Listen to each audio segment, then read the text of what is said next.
Dami ng mga bagong gusaling sambahan, sinayaan ng Iglesia ni Cristo sa layuning maisakatuparan at maisagawa ang kanilang mga paglilingkod sa Panginoong Diyos. Pinasinayaan ng bagong gusaling sambahan na matatagpuan sa Barangay Kapilan, Ilagan City, Isabela. Sinimulan ito noong January 15 at natapos noong November 27 sa taong ito. Ang pagpapasanayan ito ay pinangunahan ni Brother Bernard P. Gonzales, ang ministrong tagapangasiwa sa distrito ng Isabela East. Ang bagong gusaling sambahan ay may 500 seating capacity, sapat para maisagawa ng mga kaanib ng INC na taga-kapelan ang kanilang mga pagsamba at paglilingkod sa Panginoong Diyos.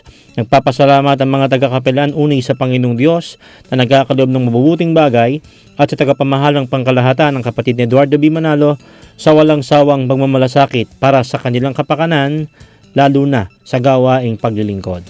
Para sa Eagle News, Alejandro Javier, I am 1 with 25.